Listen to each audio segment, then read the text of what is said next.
Hello class. तो कैसे हो सभी लोग। Exams are on head. पूरी की पूरी तैयारी भी कर ली होगी, साइंस भी रट ली होगी, केमिस्ट्री भी रट ली होगी, लेकिन जब टेस्ट करने बैठे होगे तब पता चला होगा कि हमको तो एक भी केमिकल रिएक्शन ही नहीं याद है भैया। और जब टीचर से पूछा तो टीचर कह रहा है कि क्वेश्चन में नहीं भी पूछे होंगे फिर भी केमिकल रिएक्शन लिख के आना। बहुत ज़्यादा परेशान हो गए हो क्योंकि केमिकल रिएक्शन याद ही नहीं हो पा रही है, और बिना केमिकल रिएक्शन के मुझे तो नहीं लगता केमिस्ट्री में बहुत अच्छे मार्क्स मिलेंगे। तो परेशान होने की ज़रूरत नहीं है क्योंकि सारी की सारी केमिकल रिएक्शंस को एक वीडियो में लेकर आ गया हूँ। यानी केवल इस एक वीडियो को देख लेने के बाद आपकी केमिस्ट्री का एक बहुत मेजर पार्ट जो कि आपको नंबर लाने से रोक रहा है, केमिकल रिएक्शन, वो आपका तैयार हो जाएगा और आप साइंस में अच्छे मार्क्स स्कोर कर पा रहे होंगे। इस वीडियो में मैं केवल आपको केमिकल रिएक्शन ही नहीं दूंगा बल्कि आपको ये भी बताऊंगा कि इन केमिकल रिएक्शन को बिना बहुत ज़्यादा एफर्ट लगाए इन कुछ बचे हुए दिनों के अंदर आप कैसे याद कर सकते हैं। तो स्टार्ट करता हूँ केमिकल रिएक्शन की इन वीडियो को, लेकिन इससे पहले आपको एक चीज़ बता दूँ कि आप इस चीज़ का ध्यान नहीं दे रहे हैं कि आपका ये जो चैनल है इसमें आपको एक प्लेलिस्ट का ऑप्शन भी दिया होता है भैया, और इस प्लेलिस्ट को खुद से नहीं बनती, इसको आपके लिए मेहनत कर कर बनाया जाता है। तो जब आप इस प्लेलिस्ट को स्क्रॉल करेंगे तब आपको यहाँ पर क्लास टेंथ केमिस्ट्री कर एक आपको क्या मिल जाएगा, क्लास 10th केमिस्ट्री कर आपको एक प्लेलिस्ट मिल जाएगी। इस प्लेलिस्ट के अंदर आपको चले जाना है और जब इस प्लेलिस्ट को आप दबाएंगे तब आपको पूरी की पूरी केमिस्ट्री जो कि हमने लाइव कर रखी थी कुछ महीनों पहले, वो केमिस्ट्री आपको पूरी की पूरी मिल जाएगी। सभी क्लास को मतलब यानी सभी के सभी चैप्टर्स को 1.5 से 2 घंटों के अंदर आपको पढ़ाया गया है, यानी कई सारे पार्ट्स में कर पढ़ाया गया है। यानी इन्हीं चारों के चारों चैप्टर पढ़ाए गए हैं, एक भी चैप्टर नहीं छोड़ा गया है। तो इस केमिस्ट्री को भी देख लो। तो यहाँ से अगर आपके कॉन्सेप्ट भी नहीं तैयार हो पा रहे हैं तो कॉन्सेप्ट भी तैयार हो जाएंगे। और तो और आपको पता ही है कि आपको रिएक्शंस जो थी उसको आपको इस वीडियो के अंदर तो कराया ही गया है, और साथ ही साथ आपको मैं इस वीडियो के अंदर भी पूरी की पूरी जो रिएक्शन है वो करा दूंगा। तो स्टार्ट करते हैं इस रिएक्शन को। सबसे पहले चैप्टर का नाम है केमिकल रिएक्शन एंड इक्वेशन। इसमें आपको सबसे पहले कुछ बताया जाता है, छोटी मोटी बातें केमिकल चेंजेस के बारे में, और उसके बाद फिर हम लोग रिएक्शंस को स्टार्ट करते हैं। तो सबसे पहली रिएक्शन है कॉम्बिनेशन रिएक्शन। कॉम्बिनेशन रिएक्शन के अंदर पहला है और बहुत ज़्यादा इंपॉर्टेंट है बर्निंग ऑफ मैग्नीशियम रिबन, यानी मैग्नीशियम रिबन को जलाते हैं तो क्या होता है, तो जलाना यानी ऑक्सीजन से रिएक्ट कराना। तो यानी जब मैग्नीशियम रिबन को ऑक्सीजन से रिएक्ट कराओगे तो बनेगा आपका MgO यानी magnesium oxide. Dazzling white light के साथ बनता है और ये वाइट कलर का ऐश निकल कर आता है, वाइट कलर का पाउडर निकल कर आता है आपको जब आप मैग्नीशियम रिबन को जलाते हैं। पहली रिएक्शन। दूसरी रिएक्शन है आपकी क्विकलाइम यानी चूने को जब आप पानी में मिलाते हैं तो हाईली एक्सोथर्मिक रिएक्शन है भैया, बहुत सारी हीट निकलती है। और हीट के साथ साथ क्या होता है आपका, जब ये CaO यानी कैल्शियम ऑक्साइड को आप वाटर यानी H2O में मिलाते हैं तो आपका CaOH का होल ट्वाइस बन जाता है, यानी कैल्शियम हाइड्रोक्साइड बन जाता है। एक मिल्की कलर का क्या बन जाता है आपका सॉल्यूशन बन जाता है। आगे इसी को आप यूज़ कर रहे होते हैं वाइट वॉशिंग के लिए, यानी जब आपने दीवारों पर इसी कैल्शियम ऑक्साइड को लगा देते हैं तब क्या हो जाता है, ये कैल्शियम ऑक्साइड के सॉल्यूशन को जब आप दीवार पर लगा देते हैं तो ये CO2 से आपके एटमॉस्फेयर में जो CO2 है वो जो है उसका यूज़ करके CaCO3 बना देता है, जो कि ये क्या देता है, शाइनी फिनिश दे रहा होता है आपकी दीवारों पर। इसके बाद आता है आपका डिकम्पोजिशन रिएक्शन, यानी ऐसा रिएक्शन जहाँ पर क्या हो रहा है, जहाँ पर दो या यहाँ पर एक जो है एक रिएक्टेंट टूट रहा है 2 या 2 से ज़्यादा प्रोडक्ट के अंदर। इसको आप क्या कह रहे होते हैं, इसको आप कह रहे होते हैं कि भैया ये है मेरा डिकम्पोजिशन रिएक्शन। और इसी का उल्टा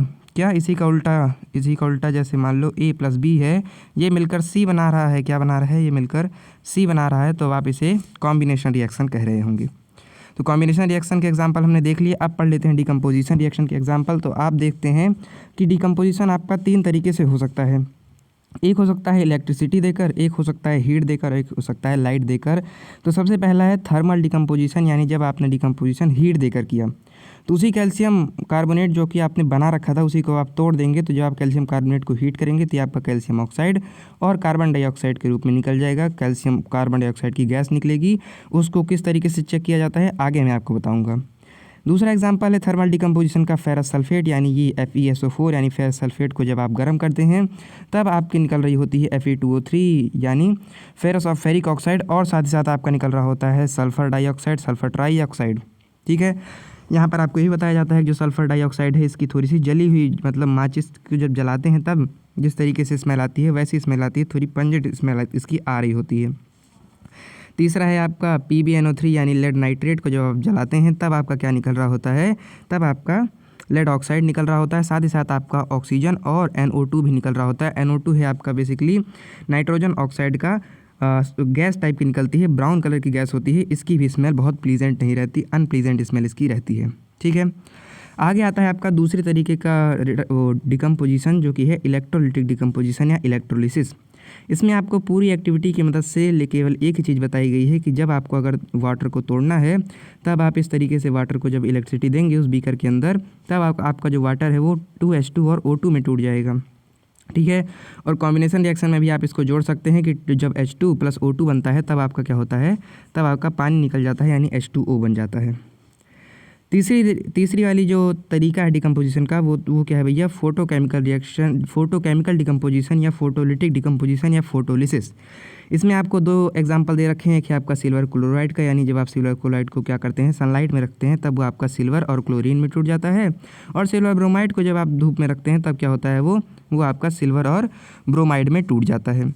आगे आपका है डिस्प्लेसमेंट रिएक्शन, तीसरी तरीके की रिएक्शन आपके चैप्टर नंबर 1 के अंदर। तो ये क्या है भैया डिस्प्लेसमेंट रिएक्शन, तो ये ऐसी रिएक्शन है जिसमें क्या होता है आपका हाईली रिएक्टिव सब्सटेंस जो है, जैसे सोडियम हो गया, पोटेशियम हो गया, सोडियम हो गया, कैल्शियम हो गया, मैग्नीशियम हो गया, इस तरीके के जो हाईली रिएक्टिव सब्सटेंस है वो क्या कर देते हैं, लेस रिएक्टिव सब्सटेंस को उनके सॉल्ट सॉल्यूशन से डिस्प्लेस कर देते हैं। तो इसीलिए आप क्या देखते हैं कि ये जो Fe है ये क्या है, ये Cu से क्या है, Cu से ज़्यादा रिएक्टिव है, इसीलिए जो Fe है ये Cu को SO4 से डिस्प्लेस कर देगा। तो ये Fe + CuSO4 आपका FeSO4 + Cu बन जाएगा। एक और एग्जांपल है Zn + CuSO4 का। तो चूँकि जो Zn है ये क्या है, Cu से क्या है, जो Zn है ये कॉपर से क्या है, थोड़ा सा ज़्यादा रिएक्टिव है, इसीलिए ZnSO4 + Cu बन जाएगा। ये मैं आपको जल्दी इसलिए बता रहा हूँ भाई क्योंकि मैंने आपको पूरी की पूरी जो चैप्टर है उसको दो पार्ट में मैंने आपको पढ़ा रखा है, मैंने आपको भी दिखा भी दिया वहाँ पर, जब आप जाकर देखेंगे तो मैंने फुल डिटेल में इसको पढ़ा भी रखा है। आगे आता है आपका चौथा तरीके का रिएक्शन जो कि है double displacement reaction. Double displacement का मतलब आप समझ रहे हैं, इसमें exchange between cations and ions होगा, यानी इसमें क्या होगा, आयंस के बीच में एक्सचेंज होगा जिससे आपके नए नए प्रोडक्ट बन रहे होंगे। पहला है आपका Na2SO4 + BaCl2 बन जाता है आपका BaSO4 + NaCl। बहुत ही ज़्यादा इंपॉर्टेंट रिएक्शन है। इसमें क्या होता है, ये आपका क्या है, हाँ, अब जिसमें क्या होगा कि ये जो आपका Na2SO4 है और BaCl2 है ये दोनों मिलते हैं, और इनके जब आयंस के बीच में एक्सचेंज होता है तब आपका क्या होता है, ये आपका BaSO4 के बीच में होगा और NaCl2 के बीच में होगा, तो आपका BaSO4 और NaCl2 बनता है। BaSO4 आपका एक वाइट कलर का प्रेसिपिटेट है। चूँकि प्रेसिपिटेट क्या होता है, जब मान लीजिए आपका बीकर है, इस बीकर में रिएक्शन हुए तो इस रिएक्शन के नीचे वाइट कलर का ये ऐसे इकट्ठा हो गया। ये जो इकट्ठा हुआ है ये क्या है, इनसॉल्युबल सॉलिड है, और इसी इनसॉल्युबल सॉलिड को आप प्रेसिपिटेट कहते हैं, PPT लिखकर आप दर्शाते हैं। ठीक है, ये जो आपका सॉलिड प्रेसिपिटेट है ये आपका वाइट कलर का प्रेसिपिटेट है। इस रंग को भी आपको याद करना पड़ेगा क्योंकि आपके पेपर में बहुत ज़्यादा मदद करेगा अगर आप रंग लिख कर आ जाते हैं तो, कि किस कलर का प्रेसिपिटेट बना है। ठीक है, अगली रिएक्शन है आपकी लेड नाइट्रेट और पोटेशियम आयोडाइड की। लेड नाइट्रेट को पोटेशियम आयोडाइड से करेंगे तो फिर से वही भैया आपका क्या हो जाएगा, ये आपका जो पोटेशियम है ये नाइट्रेट के साथ रिएक्शन करेगा और Pb जो है वो I के साथ रिएक्शन करेगा, तो PbI2 और KNO3 बनता है। यहाँ पर जो PbI2 है ये येलो कलर का प्रेसिपिटेट बनाता है। ठीक है, इसको भी आपको याद रखना है।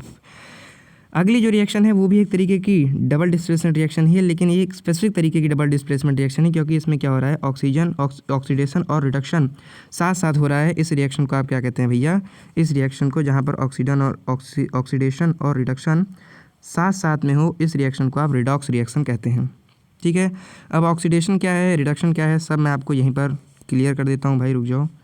हाँ, तो ऑक्सीडेशन के लिए मैंने आपको क्लास में क्या बताया था, मैंने आपको बताया था ऑक्सीडेशन क्या है, जब आपका क्या हो, जब ऑक्सीजन जुड़े O2 गेन हो या हाइड्रोजन क्या हो भैया, हाइड्रोजन लॉस हो, तो लॉस ऑफ हाइड्रोजन या gain of oxygen is called oxidation. साथ ही साथ आपको मैंने यही बताया था कि अगर ऑक्सीजन का क्या हो रहा है, लॉस हो रहा है और हाइड्रोजन का गेन हो रहा है, तब आप इसको क्या कहेंगे, तब आप इसको रिडक्शन रिएक्शन कहेंगे। ठीक है, तो इसी तरीके से जिस रिएक्शन में दोनों साथ साथ हों वहाँ पर आपको क्या कहेंगे, वहाँ पर आप कहेंगे कि हमारा भैया रिडॉक्स रिएक्शन हो रहा है। तो CuO + H2 आपका क्या बनाता है, Cu + H2O बनाता है। साथ ही साथ आप देखते हैं कि अगर आप क्या करते हैं, रुक जाओ भाई, हाँ, अगर आप क्या करते हैं जिंक ऑक्साइड और कार्बन की रिएक्शन कराते हैं तब आपका जिंक + कार्बन मोनोऑक्साइड बनेगा। ये आपको याद रखना है, इसको मैंने बुक में भी देखा, तो कार्बन मोनोऑक्साइड बनता है भैया ये। ठीक है, कार्बन डाइऑक्साइड मत लिख के आ जाना। अब आ जाता है आपका थोड़ा सा कॉन्सेप्ट, क्योंकि हम आ गए हैं चैप्टर के लास्ट में। चैप्टर के लास्ट में आपको बताया जाता है कोरोजन के बारे में। कोरोजन यानी कोरोजन एक ऐसे है जहाँ पर कोई भी मेटल है या फिर कोई भी सब्सटेंस है उसके ऊपर क्या हो जा रहा है, उसके ऊपर आपके एनवायरमेंटल एलिमेंट क्या कर रहे हैं, अटैक कर रहे हैं, और अटैक कर उसके ऊपर उसको या तो ख़राब कर रहे हैं, या तो नेगेटिव सेंस में या पॉजिटिव सेंस में उसके ऊपर क्या कर देते हैं, लेयर जमा देते हैं। जैसे आप देखते हैं आयरन के ऊपर, तो आयरन के ऊपर आपका जो O2 है और H2 है ये क्या करता है, रिएक्ट करके Fe2O3.X H2 बना देता है। यानी जितने H2 यहाँ पर होंगे उतना ही आपको यहाँ पर लिख देना है, ठीक है। तो ये XH2 आपका बना रहा होता है, इसी को आप कहते हैं रस्टिंग, ठीक है। ये कोरोजन जो आयरन का है उसको एक स्पेसिफिक नाम दिया गया है जिसको आप रस्टिंग कह रहे होते हैं। और इसी के अंदर आपको उसका कॉपर का भी और सिल्वर का भी, इन सब का जो कोरोजन है उसको बताया गया है, लेकिन उसकी रिएक्शन आपकी बुक में नहीं दी गई है, इसलिए मैं भी नहीं लेकर आया, आपको पेपर में भी नहीं लिख कर आनी है। लेकिन रस्टिंग की पूछी तो आपको जरूर लिख कर आनी है। रेंसिडिटी की बात करूँ तो भैया इसके अंदर कोई भी तरीके की केमिकल रिएक्शन नहीं है, बस आपको यही बताया गया है किस तरीके से फैट और ऑयल कंटेनिंग सब्सटेंस का ऑक्सीडेशन हो जाता है, जिससे उनकी उनकी जो स्मेल है वो अनप्लीजेंट हो जाती है। इसको सही करने के लिए हम लोग उसके अंदर हवा भर सकते हैं, उसको एयर टाइट कर सकते हैं, ये सारी चीज़ें आपको बताई जाती है। अगला चैप्टर है आपका acid basis and salt, reaction से भरा हुआ है, इसीलिए बच्चों को ये अच्छा भी नहीं लगता भाई, लेकिन सारी रिएक्शन बता देता हूँ आपको। तो रिएक्शन, अब सबसे पहले तो आपको इसके बारे में कुछ फिजिकल चीज़ें बताई जाती हैं, जैसे इंडिकेटर के बारे में, एसिड क्या है, बेस क्या है, H+ आयन छोड़े वो एसिड है, जो OH- आयन छोड़े वो बेस है, ये सारी चीज़ें आपको बताई जाती है। और फिर जो जहाँ से आपका पोर्शन शुरू होता है केमिकल रिएक्शंस का, वहाँ से मैंने इसको स्टार्ट किया है। तो जब आप जिंक को डाइल्यूट HCl से क्या करते हैं भैया, रिएक्ट कराते हैं, तब आपका ZnCl2 + H2 बनता है। ध्यान से देखो मेरे लाला, ये क्या है, आपका डिस्प्लेसमेंट रिएक्शन है, ठीक है। क्योंकि जो H है, H से ज़्यादा रिएक्टिव क्या है, जिंक है, इसीलिए क्या कर दिया भैया, Cl में घुस गया, तो ZnCl2 और H2 आपका बन गया, या ये गैस के रूप में निकल जाती है बाहर। इसको टेस्ट करने के लिए आप क्या कर सकते हैं, जब ये निकल रहा होता है तब आप अगर यहाँ पर जलती हुई कैंडल लेकर चले आएँ, ठीक है। अगर आप बहुत बड़े मान लीजिए आप, जैसे दिवाली में बहुत बड़े बड़े वीर नहीं आते जो मुंह में पटाखे लगा देते हैं, तो वैसे ही अगर आप बड़े वीर हुए और यहाँ पर अपना क्या लेकर आए, मोमबत्ती लेकर आए या कोई भी जलती हुई चीज़ लेकर आए, तो वो क्या होगी, वो बर्न होगी एक पॉप साउंड के साथ, ऐसे करके साउंड आएगा, और पॉप साउंड के साथ जब वो बर्न होगा तब ये बुझ जाएगा। माना जाता है कि हाइड्रोजन जल जाता है और ये क्या हो जाता है, जो फायर है उसको एक्सटिंग्विश कर देता है। क्यों? क्योंकि जो हाइड्रोजन है वो सपोर्टिव है कंबशन का, ठीक है। इस तरीके से आप हाइड्रोजन की प्रेजेंस को चेक कर सकते हैं। अगला है आपका आयरन का, जब आप रिएक्ट कराते हैं डाइल्यूट सल्फ्यूरिक एसिड से, ठीक है, यानी हम क्या करा रहे हैं, मेटल से एसिड का रिएक्ट करा रहे हैं। तो जब हमने Zn जो कि एक मेटल है उसका हाइड्रोजन से रिएक्ट कराया तो ZnCl2 + H2 बना। दूसरी तरफ अगर हम लोग Fe जो कि मेटल है उसका रिएक्शन कराएंगे H2SO4 से, तब आपका FeSO4 + H2 निकलेगा। H2 कैसे चेक करेंगे मैंने आपको बता दिया है। अब आइए रिएक्शन कराते हैं एसिड्स का मेटल कार्बोनेट या बाइकार्बोनेट के साथ। तो नाम में ही छुपा हुआ है कार्बन, तो जब कार्बन छुपा हुआ है भैया तब आपका कार्बन डाइऑक्साइड तो निकलनी ही है। अब आप यहाँ पर कार्बन डाइऑक्साइड निकल रही है तो पानी भी आपको निकाल ही देना है, और साथ ही साथ बनता है सॉल्ट। यानी पिछली वाली रिएक्शन में क्या देखा हमने, देखा जब आपका एसिड और मेटल रिएक्ट करते हैं तब आपका क्या बनता है, तब आपको बनता है सॉल्ट प्लस हाइड्रोजन गैस, यानी acids plus metal give salt plus hydrogen gas. यहाँ से हम ये कंक्लूड कर सकते हैं कि एसिड प्लस मेटल या मेटल कार्बोनेट या मेटल बाइकार्बोनेट या मेटल हाइड्रोजन कार्बोनेट, ये क्या देता है, ये आपको देता है भैया सॉल्ट, वो पानी और आपका CO2 गैस, ठीक है। अब इसका एग्जांपल देख लेते हैं, जो आपका Na2CO3 है यानी सोडियम कार्बोनेट है, इसका जब आप रिएक्शन कराएंगे हाइड्रोक्लोरिक एसिड के साथ, तब ये आपको NaCl दे देगा, यानी आपको सोडियम क्लोराइड दे देगा। H2 और CO2 निकालना आपका कर्तव्य है। दूसरा है आपका सोडियम हाइड्रोजन कार्बोनेट, ये तो हो गया आपका कार्बोनेट का। अब देख लेते हैं एक हाइड्रोजन कार्बोनेट का। तो जब सोडियम हाइड्रोजन कार्बोनेट का आप रिएक्शन कराएंगे या सोडियम बाइकार्बोनेट का रिएक्शन कराएंगे HCl हाइड्रोक्लोरिक एसिड के साथ, तो फिर से NaCl निकलेगा, लेकिन यहाँ पर 2 NaCl निकला है, यहाँ पर एक ही NaCl निकलेगा, और इसे आप क्या करेंगे, इसके बाद आपका H2 और CO2 निकालना आपका कर्तव्य है। आगे आती है आपकी रिएक्शन CO2 की लाइम वाटर के साथ। इसको अगर आपको ध्यान हो तो हम लोग पहले चैप्टर के अंदर देख चुके हैं कि जब आप लोग क्या करते हैं, जब आप इस CaOH के होल टाइस को क्या करते हैं, ये आपका क्या है, आपका कैल्शियम हाइड्रोक्साइड। तो कैल्शियम हाइड्रोक्साइड के सॉल्यूशन से जब आपका कार्बन डाइऑक्साइड रिएक्ट करेगा आपकी दीवारों पर, तभी क्या बना लेगा, तभी कैल्शियम कार्बोनेट CaCO3 बना लेगा और शाइनी फिनिश दे रहा होगा आपकी दीवारों को, साथ ही साथ H2 तो ये बनाएगा ही बनाएगा। दूसरा है आपका क्या होगा, अगर आपने क्या कर दिया, आपने ज़्यादा से ज़्यादा क्या दे दिया, जैसे आपने ज़्यादा वो दे दिया कार्बन डाइऑक्साइड दे दिया, तब क्या होगा, तब आपका ये जो मिल्की वाइट वाला इफ़ेक्ट है वो हट भी सकता है। मैं आपको इसे अच्छे से समझा दूँ। ये आपका बेसिकली एक तरीका है कार्बन डाइऑक्साइड को चेक करने का। तो अगर आपको चेक करना है कि आपके रिएक्शन में क्या हो रही है भैया, आपका जो कोई रिएक्शन है उसमें कार्बन डाइऑक्साइड निकल रही है, जैसे यहाँ पीछे आपने देखा कि हर रिएक्शन में क्या हो रही है भैया, कार्बन डाइऑक्साइड निकल रही है। तो इस कार्बन डाइऑक्साइड की प्रेजेंस को अगर आपको चेक करना है, तब आप क्या कर सकते हैं, तब आपको एक टेस्ट ट्यूब लेनी है। उस टेस्ट ट्यूब के अंदर आपको भर देना है ये CuH का होल टाइस यानी कैल्शियम हाइड्रोक्साइड, और उस रिएक्शन से निकल रही कार्बन डाइऑक्साइड को आपको डिलीवरी ट्यूब की मदद से इसके अंदर भर देना है। और आपको ये समझ आ जाएगा कि जब इसके अंदर CO2 जाएगी तब ये इसके साथ रिएक्ट कर कैल्शियम कार्बोनेट बना लेगा, और ये जो आपका सॉल्यूशन है ये आपका कलरलेस से क्या हो जाएगा, मिल्की वाइट हो जाएगा। ठीक है। और लेकिन आपको ध्यान देना है कि अगर इसमें ज़्यादा CO2 चली गई तब ये क्या होगा, सारी की सारी जो CaOH का होल टाइस है वो तो कैल्शियम कार्बोनेट बन ही गया, तो अब आपका और ज़्यादा रिएक्ट हो जाएगा। तो अब क्या होगा, कैल्शियम कार्बोनेट की जगह कैल्शियम हाइड्रोजन कार्बोनेट बन जाएगा, और calcium hydrogen carbonate again colourless होता है, इसीलिए क्या हो जाएगा, इसीलिए आपका सोल्यूशन जो कि मिल्की था वो दोबारा से कलरलेस हो जाएगा। ठीक है। आगे आपकी रिएक्शन आती है एसिड प्लस बेस के साथ, यानी इतनी देर तक हम लोग लड़ा रहे थे ना, एसिड को इसके साथ, एसिड को उसके साथ। अब हमको इतने गुस्सा लगी कि हमने एसिड और बेस को साथ में बढ़ा दिया, तो लड़ा दिया। तो आपने क्लास 7 से ये पढ़कर आ रहे हैं कि acid plus base will give salt plus water, यानी एसिड और बेस को जब मिलाएंगे तब आपका सॉल्ट प्लस H2O बनेगा। तो चूंकि इन दोनों को मिलाकर जो सॉल्ट बना है वो एक न्यूट्रल सॉल्ट होता है, इसलिए इस रिएक्शन को न्यूट्रलाइजेशन रिएक्शन कहते हैं। और यहाँ पर मैं आपको बताना भूल गया, ये जो आपकी है क्या डबल डिस्प्लेसमेंट रिएक्शन, यहाँ पर चूंकि आपका प्रेसिपिटेट निकलता है, इसीलिए ऐसा रिएक्शन, ऐसा डबल डिस्टिलेशन रिएक्शन जिसके अंदर प्रेसिपिटेट बने उसको आप प्रेसिपिटेशन रिएक्शन कहते हैं। ठीक है। अब हम लोग देख लेते हैं यहाँ पर एक एग्जांपल, जो कि है हाइड्रोक्लोरिक एसिड का सोडियम हाइड्रोक्साइड के साथ। तो जब आप हाइड्रोक्लोरिक एसिड को सोडियम हाइड्रोक्साइड, हाइड्रोक्लोरिक एसिड क्या है आपका, हाइड्रोक्लोरिक एसिड है आपका एक एसिड, और सोडियम हाइड्रोक्साइड क्या है आपका, ये है आपका एक बेस। ठीक है। ये दोनों स्ट्रॉन्ग एसिड और स्ट्रॉन्ग बेस हैं, इसलिए आपका NaCl बन जाएगा, जो कि एक सॉल्ट है और न्यूट्रल सॉल्ट है। ठीक है।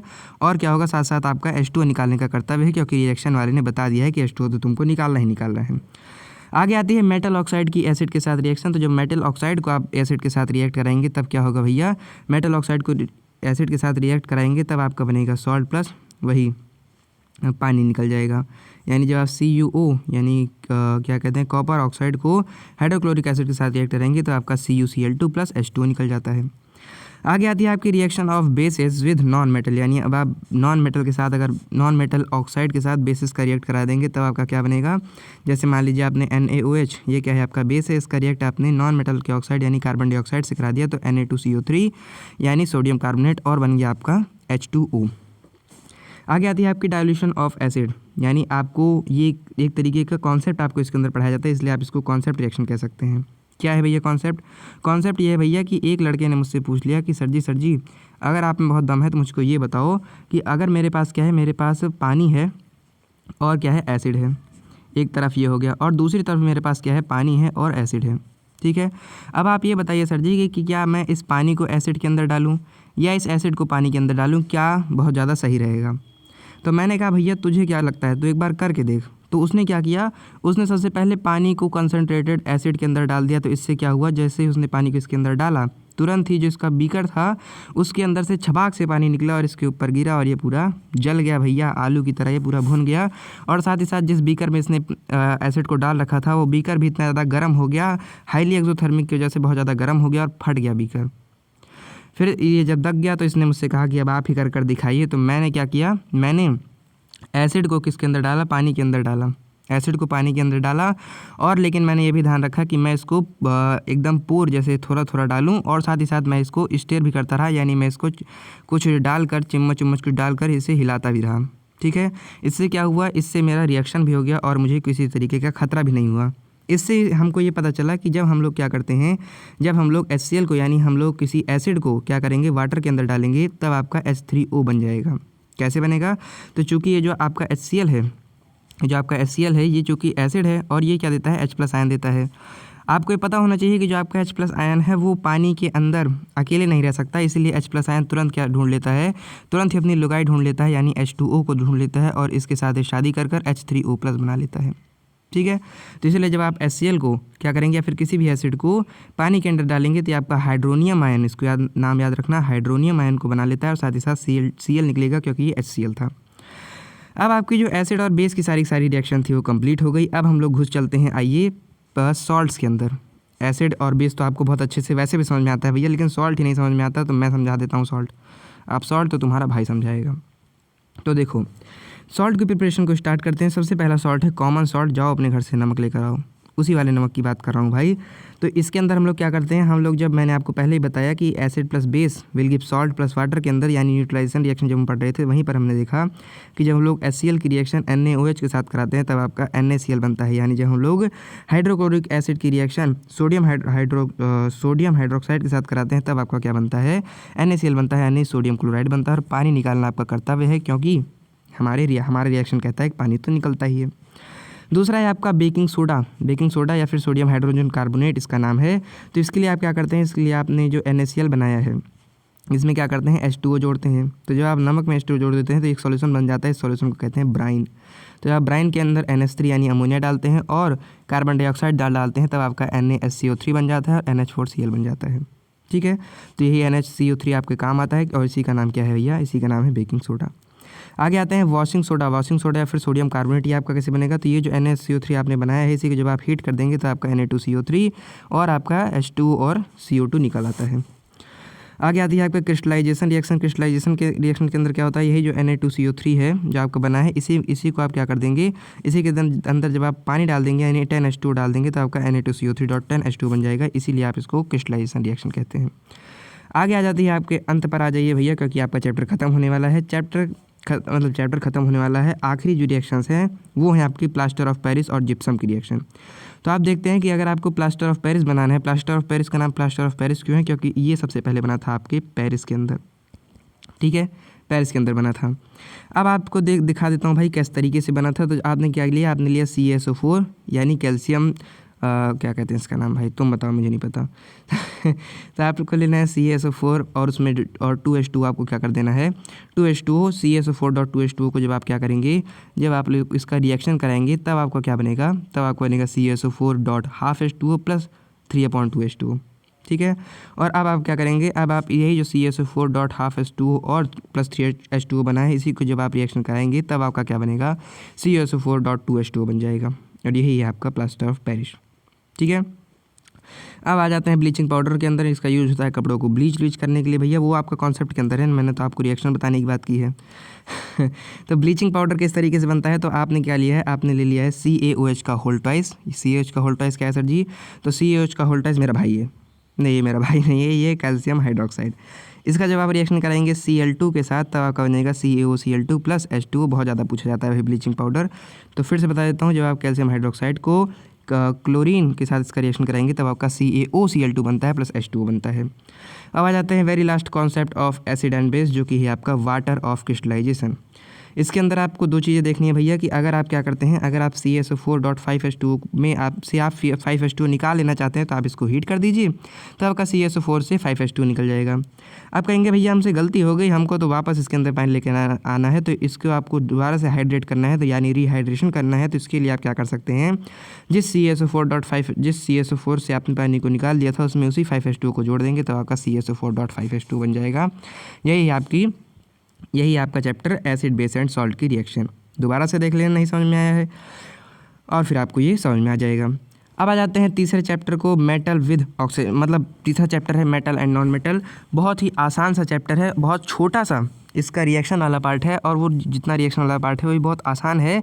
पता नहीं क्यों तुम लोगों को समझ नहीं आता यार। Reaction of metal with oxygen, किसी भी मेटल को ऑक्सीजन के साथ रिएक्ट कराओगे तो क्या बनेगा, Mg+O2 को रिएक्ट कराओगे तो MgO बनेगा। सबसे पहला रिएक्शन हमने यही देखा। इसी तरीके से Al को O2 के साथ रिएक्ट कराओगे तो Al2O3 बनेगा। ठीक है, आगे Cu+O2 करोगे तो CuO बनेगा। सिंपल चीज़ें हैं। आगे आता है आपका नेचर ऑफ मेटल ऑक्साइड। अब आपको समझना है कि जब आप क्या करेंगे, जब आप इसका मेटल ऑक्साइड को का रिएक्ट कराएंगे H2O के साथ तब आपका क्या बनेगा। जैसे MgO को जब आपने क्या किया, MgO को आपने रिएक्ट कराया H2O के साथ तब आपका MgOH का होल ट्वाइस बना। उसी तरीके से Na2 को क्या करोगे भैया, जब H2O के साथ रिएक्ट कराओगे तो जुबान में ही आ जा रहा है NaOH बनेगा यार। आगे आता है आपका Al2O3 को जो आप HCl के साथ रिएक्ट कराओगे, ठीक है। अब ये कौन सा चक्कर है, ये आपका एम्फोटेरिक ऑक्साइड वाला चक्कर है, ठीक है। वैसे आपको ये रिएक्शन देखकर याद नहीं आता, लेकिन अभी आपको बता दे रहा हूँ कि आपका टीचर जो चिल्ला कर कह रहा था कि बेटा एम्फोटेरिक ऑक्साइड को समझ लो, ये वही वाला चक्कर है, लेकिन आपने वहाँ पर समझा नहीं क्योंकि आप बगल वाला चक्कर देख रहे थे। तो मैं बता देता हूँ आपको एम्फोटेरिक ऑक्साइड क्या होते हैं। ये होते हैं आपके दोस्त। क्या बात कर रहे हो सर, दोस्त भी मेरे यहाँ पर आ गए? हाँ, ये तुम्हारे दोस्त ही हैं। ये एम्फोटेरिक ऑक्साइड क्या होते हैं भैया, तो ये कुछ इस तरीके से के ऑक्साइड होते हैं जो कि दोगले होते हैं। हाँ सर जी, तब तो ये मेरा दोस्त ही है, ठीक है। ये आपका दोस्त ही है भैया। ये क्या है, आपके दोगले होते हैं। क्यों? क्योंकि ये ऐसे ऑक्साइड होते हैं जो कि जब HCl को देखेंगे तो कहेंगे हाँ हाँ मैं तो तुम्हारा ही दोस्त हूँ, आइए हम लोग रिएक्ट कर लेते हैं। और जब बेस को देखेंगे तब कहेंगे अरे एसिड तो बहुत बुरा आदमी है, मैंने उसको छोड़ दिया, अब हम लोग तुम्हारी दोस्ती हो गई है। तो ये ऐसे क्या है, ये ऐसे ऑक्साइड हैं जो कि एसिड और बेस दोनों के साथ रिएक्ट कर लेते हैं, दोनों के साथ दोस्ती रखते हैं। इसी ऐसे ही ऑक्साइड को एम्फोटेरिक ऑक्साइड हम लोग कह रहे होते हैं प्यार से, ठीक है। तो ये इसमें आपका जो परफेक्ट एम्फोटेरिक ऑक्साइड है यानी परफेक्ट दोगला दोस्त कौन है, Al2O3 है, ठीक है। एग्जाम्पल बता दीजिए सर जी, मुझे एक बार देखनी है कि ये किस तरीके से मेरे साथ धोखा कर रहा है, तो मैं तुमको दिखाता हूँ। Al2O3 जो आपका दोस्त है, जब इसकी दोस्ती हुई, जब इसको मिला HCl तो कहा भैया बेस तो बहुत बुरी चीज़ है, हम तो HCl के साथ दोस्ती रखते हैं। तो Al2O3 ने HCl के साथ रिएक्ट कर AlCl3 बना लिया और साथ ही साथ H2O निकाल दिया। इसके बाद ये चलता चलता आगे जा रहा था और इसको मिल गया बेस NaOH। जब इसने NaOH के साथ रिएक्ट कराया तो इसने कहा कि मेरी तो बहुत ही ज़्यादा बुरी दुश्मनी हो गई है एसिड के साथ, मैंने उसको चाटे भी लगा दिए।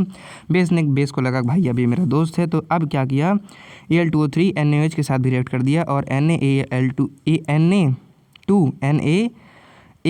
बना लिया और साथ ही साथ इसने H2O बना दिया यानी पानी निकाल दिया। अब आ जाते हैं, जब आप मेटल्स को वाटर के साथ रिएक्ट कराएंगे भैया, वहाँ पर हमने मेटल ऑक्साइड को वाटर के साथ रिएक्ट कराया था, अब हम लोग मेटल को ऑक्साइड के साथ रिएक्ट कराएंगे। अब ये इसका जो मेन पर्पज़ है भैया, इसका मेन पर्पज़ मैं आपको बता दूँ, इन लोगों का वाटर के साथ जब आप रिएक्शन पढ़ते हैं तो अभी तक तो सारा आसान ही था। अब ये मुश्किल क्यों हो गया यहाँ से आपके लिए यहाँ पर मुश्किल ये हो गया क्योंकि आपने इसको एक साइंटिस्ट के पर्सपेक्टिव से नहीं देखा। एक साइंटिस्ट के पर्सपेक्टिव से देखिए, आप एक साइंटिस्ट हैं और आपको बनानी है, आपको सरकार ने कहा है कि भैया हमको एक रिएक्टिविटी सीरीज़ बना कर दो, हमको एक ऐसी सीरीज़ बना कर दो जहाँ पर हम कह सकें कि ये हाईली रिएक्टिव मेटल है। जैसे मान लीजिए हाँ, ये आपका हाईली रिएक्टिव मेटल है। इस तरीके से हमको एक पूरी सीरीज बना कर दो। साइंटिस्ट को बोल दिया, आप हैं साइंटिस्ट। अब आप कैसे करेंगे, आप सारे के सारे जो आपके पास मेटल है उसको आप रिएक्ट कराना शुरू करेंगे। आप देखेंगे कि कौन सा रिएक्शन कौन सा मेटल किस चीज़ के साथ कितना विग्रसली रिएक्ट कर रहा है, कितना जल्दी रिएक्ट कर रहा है, कितनी प्यारी दोस्ती बना पा रहा है।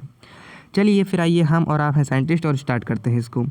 तो सबसे पहले साइंटिस्टों ने क्या किया, सबसे पहले साइंटिस्टों ने, ये दोबारा यहाँ शुरू हो रहा है, मैं आपको शुरुआत से बताता हूँ। सबसे पहले साइंटिस्टों ने क्या किया, साइंटिस्टों ने लिया भैया क्या, आपका पोटेशियम, इसका रिएक्शन करा दिया H2O के साथ। तो जब पोटेशियम का रिएक्शन इन्होंने करा दिया H2O के साथ, तब आपका क्या बन गया, KOH बन गया और साथ साथ आपका H2O निकल गया। उसके बाद फिर उन्होंने लिया Na का रिएक्शन करा दिया, यानी सोडियम का रिएक्शन करा दिया पानी के साथ, तो NaOH बन गया। फिर लिया कैल्शियम का रिएक्शन करा दिया। ये सब ठंडे पानी से रिएक्ट हो रहा है, कोल्ड वाटर से। किससे रिएक्ट हो रहा है, ये कोल्ड वाटर से। और जब इन्होंने इसका रिएक्शन करा दिया H2O के साथ, तब आपका CaOH का होल टाइज बन गया, साथ साथ H2O बन गया। अब इन तीनों को इसने क्लासीफाई कैसे किया, आप तो कहेंगे भैया ठंडे पानी से रिएक्ट किया और इनका क्लासिफिकेशन हो गया। अब मैं बताता हूँ इन्होंने कैसे किया। जब इन्होंने पोटेशियम को पानी में डाला तो पोटेशियम बिना देर लगाए भट से एकदम दब गया, पहली बात, इसलिए इन्होंने पोटेशियम को नंबर 1 दे दिया। फिर उन्होंने लिया सोडियम को जब इन्होंने पानी डाला तो ये तुरंत नहीं दगा, ये ऐसे करके बोला, उसके बाद फिर दगा, इसलिए इसको नंबर 2 नाम दे दिया। उसके बाद इन्होंने लिया कैल्शियम दगा ही नहीं भाई, कैल्शियम आपका बस पानी को गर्म कर दिया, पूरा बहुत ज़्यादा एकदम गर्म हो गया, और इसके साथ क्या हुआ, जो आपकी हाइड्रोजन गैस थी वो दगी नहीं, उसमें आग नहीं लगी, इन दोनों में आग लग गई, इसीलिए इसको नंबर 3 दे दिया। फिर मैग्नीशियम को ठंडे पानी में डाला, रिएक्ट ही नहीं किया, बोला भैया हम जैसे बुढ़े ज़्यादा नहीं होते भैया, हम तो गर्म पानी पीते हैं, तो इन्होंने कहा हमको गर्म पानी चाहिए। तो यहाँ पर इन्होंने H2 गैस को लिया, H2 गैस नहीं, यहाँ पर लिया इन्होंने H2 लिक्विड को ही, लेकिन वो थोड़ा गर्म करके लिया। तो जब इन्होंने इसका रिएक्शन कराया इसके साथ, तब क्या हुआ, आपका Mg + H2O ने क्या किया, MgO + H2 बना दिया। यहाँ पर क्या हुआ, जो आपका बबल्स निकले इसके अंदर जब इसने गर्म पानी से रिएक्ट किया, ठीक है। अब आप क्या देखते हैं, अब आप देखते हैं कि आगे आपका Fe जब H2O के साथ रिएक्ट करे तो आपका Fe3O4 बन गया। ये आपका रिएक्ट करते हैं स्टीम के साथ, ठीक है। उसके बाद फिर Zn का जब रिएक्ट कराया गया, अब ठीक है। इसके बाद फिर आपका क्या हुआ, इसके बाद आपका Fe जो था उसका रिएक्शन कराया गया H2O के साथ। इसका रिएक्शन भाप के साथ कराया जाता है, ठीक है। इन्होंने कहा आप गर्म पानी से भी नहीं करेंगे, हमको भाप से कराना है। इसके बाद फिर इन्होंने भाप से भी कई सारे एलिमेंट्स का क्या कराया, रिएक्शन कराया। और उसके बाद फिर जब ये आखिरी तक पहुँच गए, तब इन्होंने देखा कि गोल्ड और सिल्वर जैसे कुछ कुछ हैं जो कि भाप से भी नहीं रिएक्ट कर रहे हैं। वो कह रहे हैं हमको तो रिएक्ट नहीं करना है, हमको एकदम नीचे लगा दो सीरीज में। और इसीलिए इन्होंने क्या कर दिया, क्या किया, गोल्ड और सिल्वर गोल्ड को क्या कर दिया, नीचे लगा दिया रिएक्टिविटी सीरीज में, और कहे भैया बन गई रिएक्टिविटी सीरीज लो। ठीक है, अब आप है साइंटिस्ट, आपने रिएक्टिविटी सीरीज दे दी, आपको प्रधानमंत्री ने प्राइज़ देने के लिए बुलाया भैया, तो जॉब प्राइज़ लेकर आओ। ठीक है, अब आ जाते हैं reaction of metals with acid के साथ। अब हमको क्या करना है, मेटल्स का रिएक्शन कराना है एसिड के साथ। तो फिर उल्लू वाली बात कर रहे हो भाई, acid base and salt chapter में क्या पढ़ा आपने, एसिड का रिएक्शन मेटल के साथ कराया, तो चाहे एसिड का रिएक्शन मेटल के साथ कराओ, चाहे मेटल का रिएक्शन एसिड के साथ कराओ, भाई सॉल्ट प्लस हाइड्रोजन गैस ही बनेगी भाई। तो जब आपने मेटल का रिएक्शन एसिड के साथ कराया, तब आपका Zn प्लस HCl ने आपका क्या बना दिया, ZnCl2 बना दिया प्लस H2 बना दिया। इसी रिएक्शन को हमने वहाँ पर इस तरीके से पढ़ा था कि जब HCl का रिएक्शन Zn के साथ करा दिया। ठीक है, इसीलिए कह रहा हूँ कि कंबाइन कर पढ़ो, थोड़ा थोड़ा मतलब छोटा छोटा इसको कंबाइन कर पढ़ोगे, तब आप पिछले वाले चैप्टर से रिएक्ट कर पाओगे। ठीक है, आगे आता है Fe प्लस H2SO4, ये आपका FeSO4 प्लस H2 बना देगा। इसी को हमने वहाँ पर भी कराया था। ठीक है, तो चाहे एसिड का रिएक्शन मेटल के साथ कराओ, चाहे मेटल का रिएक्शन एसिड के साथ कराओ, बनेगा आपका सॉल्ट प्लस हाइड्रोजन गैस ही। अब मेटल्स का रिएक्शन जब हम लोग solution of other metal salt के साथ कराते हैं, तब आपका क्या होगा, तब भी आपका डिस्प्लेसमेंट रिएक्शन ही होगा। जब सॉल्यूशन बना दिया तो क्या करना है, मेटल को यही करना है, हाईली रिएक्टिव मेटल को लेस रिएक्टिव मेटल से डिस्प्लेस कर देना है। तो Zn है हाईली रिएक्टिव, Cu है लेस रिएक्टिव, Zn ने Cu के साथ क्या कर दिया भैया, धोखाधड़ी कर दी, और ZnSO4 को लेकर भाग गया, Cu को अकेले छोड़ दिया। Fe ने भी इस धोखाधड़ी को जारी रखा, CuSO4 के साथ रिएक्ट करके FeSO4 बनाया और Cu को बना दिया। अब हम लोग आ जाते हैं माइनिंग पे, आइए चले खुदाई पर चलते हैं। तो हमको क्या करना है, हमको मेटल को एक्सट्रैक्ट करना है। इसके लिए हमने क्या करना है, हमको ये बताया गया है भैया कि आपको क्या करना है, आपको मेटल को एक्सट्रैक्ट करना है। तो इसके लिए आप क्या कर सकते हैं, आपको क्या करना है, ऑक्साइड की फॉर्म में रखना है। ठीक है, ऑक्साइड की फॉर्म में अगर है मेटल ऑलरेडी तब तो ठीक है, और नहीं है तो किस में हो सकता है आपका, नहीं है तो आपका रोस्टिंग, तब आपका सल्फाइड ओर की फॉर्म में हो सकता है या फिर कार्बोनेट ओर की फॉर्म में हो सकता है। ठीक है, तो ऑक्साइड की फॉर्म में आपको करना है सल्फाइड या कार्बोनेट से। तो सल्फाइड से अगर ऑक्साइड की फॉर्म में करना है, तब आप रोस्टिंग करेंगे। ZnS को क्या किया आपने, ZnS जो कि जिंक सल्फाइड है, उसको आपने क्या कर दिया, O2 के साथ रिएक्ट करा दिया, यानी एक्सेस ऑक्सीजन में जब आप इसे जलाएंगे तब आपका Zn प्लस SO2 बनेगा, और आपका क्या बन गया, ZnO आपका ऑक्साइड बन गया। यहाँ पर दिया नहीं है, मैं आपको बता देता हूँ। अगर कार्बोनेट और है और उसको आपको ऑक्साइड की फॉर्म में कन्वर्ट कराना है, तो आप कैल्सिनेशन कराते हैं, यानी यहाँ पर भी हम लोग जलाते हैं, लेकिन ऑक्सीजन की मात्रा थोड़ी सी कम रखते हैं। जब ये ऑक्साइड मतलब ये ऑक्सीजन की फॉर्म में हो गया, ऑक्साइड बन गया उसका, तब आप उसका रिडक्शन करा देंगे। और रिडक्शन में हमने यही देखा है कि आपको क्या करना है, उसको कार्बन के साथ रिएक्ट करा देना है। तो Zn को जब कार्बन के साथ रिएक्ट कराओगे तो आपका Zn निकल जाएगा और कार्बन मोनोऑक्साइड बन जाएगा। मिल गया आपका जिंक, जाओ मजे करो। इस तरीके से Fe2O3 को जब आप CO के साथ रिएक्ट कराओगे, यानी कार्बन के साथ रिएक्ट कराएंगे, तब आपका Fe प्लस CO2 बन जाएगा। फिर से आपको आयरन आपका अलग मिल गया। अब नॉन मेटल को ऑक्सीजन के साथ अगर रिएक्ट कराना है, तो आपको पता ही है भैया, नॉन मेटल है आपका carbon plus oxide give carbon dioxide, और sulphur plus oxide give sulphur dioxide, simple. अब नॉन मेटल ऑक्साइड को वाटर के साथ रिएक्ट कराओगे तो CO2 प्लस H2 क्या देता है भैया, आपका H2CO3 देता है, और SO2 प्लस H2 देता है आपका H2CO3। आगे आती है आयोनिक कंपाउंड। ठीक है, आयोनिक कंपाउंड कैसे बनता है, ये आपको चैप्टर के अंदर बताया भैया कि किस तरीके से इनको क्या चाहिए, अपना ऑक्टेट पूरा करना है। तो ऑक्टेट पूरा करने के लिए दे सकते हैं या ले सकते हैं। ठीक है, आयंस इलेक्ट्रॉन्स दे सकते हैं या ले सकते हैं। तो इसी को क्या किया भैया, आपके सोडियम ने क्लोरीन को अपना क्या दे दिया, एक इलेक्ट्रॉन दे दिया। इससे क्या होगा, देने से जब आपने अपनी बुराइयों को आप दे देते हैं, आप कैसे बन जाते हैं, पॉजिटिव बन जाते हैं। और दूसरे की बुराइयों को अगर आप ले लेंगे तो क्या बन गए, आप निगेटिव बन गए। इसीलिए Na प्लस और Cl माइनस बन गया। तो NaCl को जब आपने इलेक्ट्रिसिटी की मदद से क्या किया, कर दिया, तोड़ा, तो ये आपका Na प्लस Cl बन गया। तो ये जो आपका NaCl है, क्या है, आपका आयोनिक कंपाउंड है। अब आयोनिक कंपाउंड कैसे बनता है भैया, Na प्लस Cl2 को जब आपने क्या किया भैया, इसके साथ रिएक्ट करा दिया, तब आपका NaCl बन गया।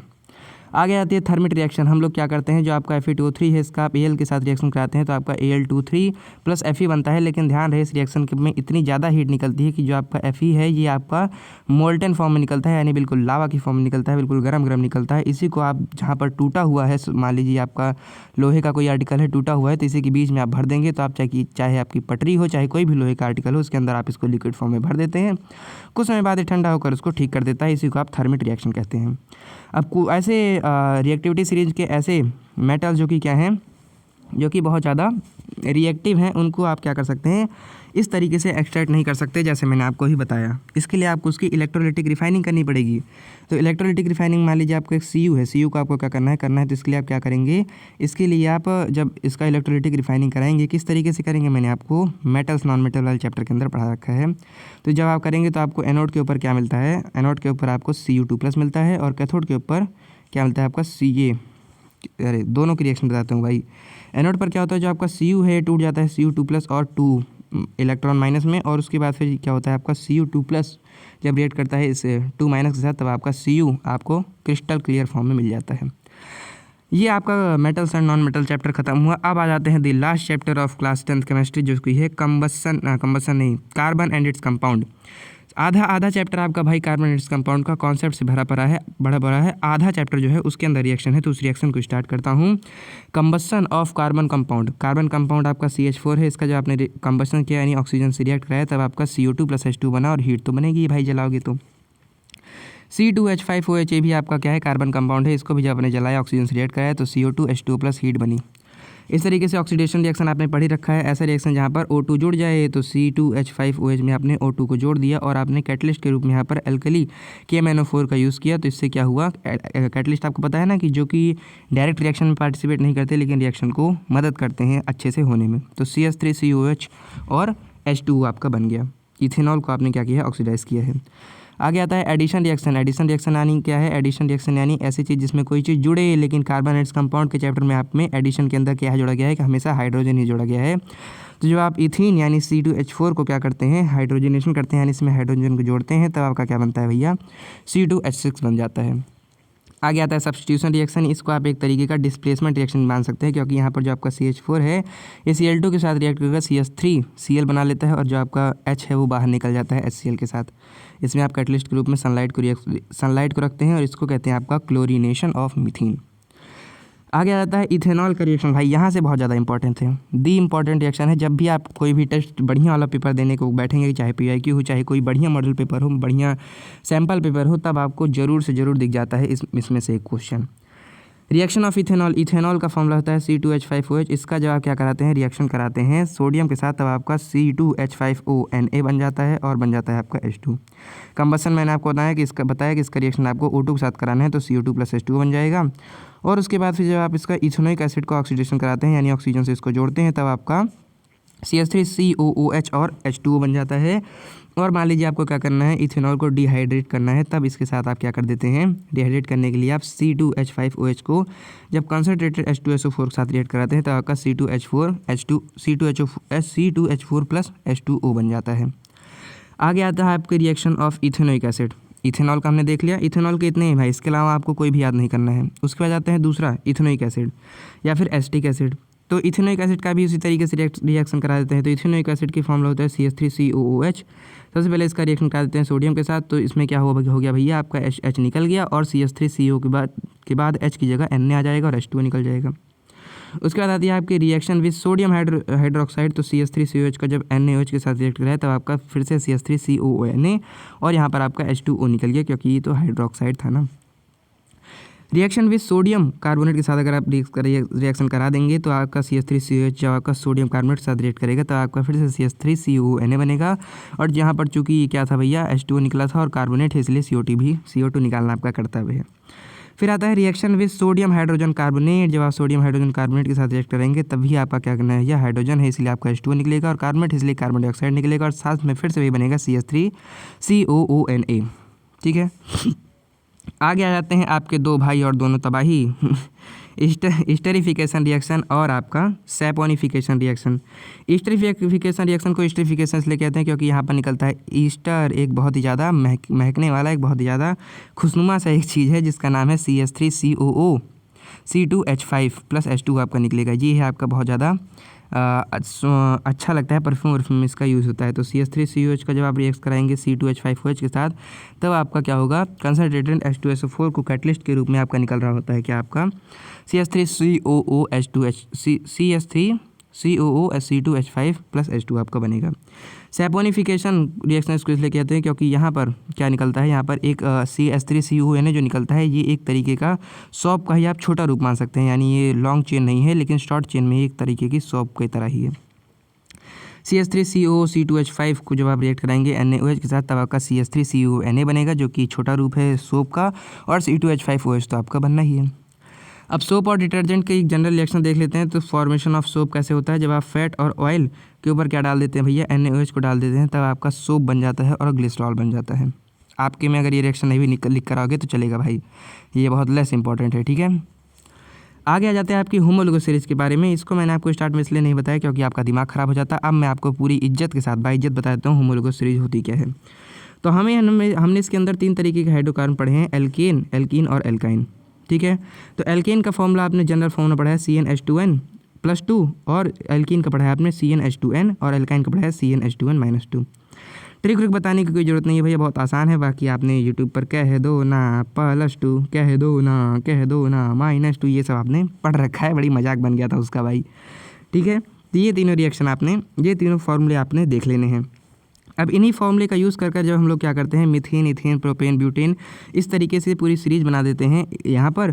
और ये आपका मीथेन से शुरू नहीं होगा भैया, इसीलिए आपको क्या करना है, प्रोपेन से बनाना है। यहाँ पर जब आप बना लेंगे और यहाँ पर भी जिस तरीके से मीथेन, इथेन, प्रोपेन, ब्यूटेन, इस तरीके से सारी रिएक्शन बना लेंगे, इस तरीके से सारे के सारे हाइड्रोकार्बन आप बना लेंगे, तब जो आपकी सीरीज़ बनी है ना, इसी सीरीज़ को होमोलोगस सीरीज़ कहते हैं। बस हो गई होमोलोगस सीरीज़, इसी को होमोलोगस सीरीज़ कहते हैं। इस सीरीज़ के अंदर आपको पढ़ना केवल ये चीज़ है भैया कि इसमें होता क्या है। होमोलोगस सीरीज़ मुश्किल इसलिए मानी जाती है क्योंकि क्या होता है, इस दोनों के बीच में आपको ये जानना है कि इसमें 2 जो आपके हाइड्रोकार्बन हैं, इनके बीच में CH2 का क्या होता है, डिफरेंस होता है, और साथ ही साथ 14 AMU आपके मास का डिफरेंस होता है। और ये सब में है, इसमें भी वैलिड है, इसमें भी और इसमें भी। हो गई आपकी होमोलोगस सीरीज़। इसी के साथ आपका ये जो पूरा का पूरा रिएक्शन का चक्कर है ये ख़त्म हो गया है। अब आपको 2-3 चीज़ बता देना चाहता हूँ। सबसे पहली चीज़ तो आपको ये बता देना चाहता हूँ कि इसको आप याद कैसे करेंगे। तो याद करने के लिए मैंने आपको क्या कर दिया है, मैं डिस्क्रिप्शन बॉक्स में क्या लगा देता हूँ, मैं डिस्क्रिप्शन बॉक्स में आपके लिए एक लिंक लगा देता हूँ। इस लिंक को जब आप क्लिक करेंगे तब आप पहुँच जाएंगे कहाँ पर, लिंक लगाने के बाद आपको एक PDF मिल जाएगा। ये PDF कुछ भी नहीं है बल्कि यही जो मेरी जो पूरी स्लाइड है जिसको मैंने आपको पढ़ाया है, ये पूरी स्लाइड आपको स्टार्टिंग से लेकर थैंक यू तक पूरा आपको मिल जाएगा। इसी PDF को आपको अपने पास रख लेना है, डाउनलोड कर लेना है, रख लेना है, जो आपका मन करे वो करो। डिस्क्रिप्शन बॉक्स में आपको दिख जाएगा। इस PDF को आपको क्या करना है, इस PDF को आपको याद इस तरीके से करना है कि जब भी आप कोई ऐसा काम करें, मैं आपकी पढ़ाई को बाधा नहीं देना चाहता, आप जब पढ़ते हैं तो आप पढ़िए, लेकिन जब भी आप कोई चिलपंती वाला काम कर रहे हैं, शॉर्ट्स देखना चाह रहे हैं, या फिर आपको कुछ भी ऐसा चिल वाला काम करना है, यानी पढ़ाई नहीं कर रहे हैं, खाना खा रहे हैं, घूम रहे हैं, बाहर हैं, गाड़ी में हैं, ट्रैवल कर रहे हैं, कुछ भी कर रहे हैं, तब आप इस PDF को खोल लेना। अब खोलने के बाद भी मैं आपसे ये नहीं कह रहा कि इसको एकदम दिल लगाकर, जान लगाकर पढ़ो, ये नहीं कह रहा। बस आपको पहली अक्षर से लेकर, यानी आपको पहली रिएक्शन से लेकर आखिरी रिएक्शन तक ज़बानी पढ़ लेना है, बस पढ़ लेना है। और मैं आपको सच में बता रहा हूँ, अगर आपने आज से लेकर आपके पेपर के 1 दिन पहले तक इसको रोज़ 1 बार पढ़ लिया, तब मैं आपको पक्का बता रहा हूँ भाई, पेपर में अगर रिएक्शन आई तो आपसे रिएक्शन नहीं छूटेगी। मुझे पता है कि मैंने भी ये सारे टेस्ट देखे, मुझे भी लगा कि हाँ, आपको केमिकल रिएक्शन की बहुत ज़्यादा ज़रूरत है, इसीलिए इतने क्रूशल टाइम पर मैं आपके लिए वीडियो बना रहा हूँ। सारी केमिकल रिएक्शन आपको दे रहा हूँ। आपको वीडियो भी बार देखकर टाइम ना वेस्ट करना पड़े, इसलिए इसकी PDF मैंने सारी इमेजेस की PDF बनाई, PDF बनाकर उसकी लिंक आपको साथ शेयर कर रहा हूँ। तो आपको इसको देख लेना है, समझ लेना है, याद कर लेना है। बाकी आशा करता हूँ आपको ये वीडियो अच्छी लगी होगी तो धन्यवाद आप सभी का अभी तक इस वीडियो में बने रहने के लिए। अगर आपको कॉन्सेप्ट भी नहीं आते साइंस के, तब आप मेरी प्लेलिस्ट को देख सकते हैं। साथ ही साथ अगर आपको इस रिएक्शन को याद करना है तो वीडियो को आपने देख ही लिया है, समझ तो गए ही होगे। और अगर आपको याद करना है तो जो मैंने आपको बताया कि पहले रिएक्शन से लेकर आखिरी रिएक्शन तक रोज़ अगर आप अपनी नॉन स्टडी वाली एक्टिविटी में अगर आप इसको 1 बार पढ़ लेते हैं तो आपको आखिरी टाइम तक आपको ये ज़रूर याद रहेगी। तो आशा करता हूँ आपको ये वीडियो अच्छी लगी होगी तो धन्यवाद आप सभी का अभी तक इस वीडियो में बने रहने के लिए। आपको इस टॉपिक से रिलेटेड अगर अब भी कोई डाउट रह जाता है तो उसका आप मुझे कमेंट सेक्शन में बोल सकते हैं, मैं आपको ज़रूर बताऊँगा। बाकी मिलता हूँ आपको नेक्स्ट वीडियो में, जहाँ पर और अच्छे काम मैं करने वाला हूँ। तो मिलता हूँ आपको उस वीडियो में, तब तक के लिए पढ़ते रहिए। बहुत धन्यवाद।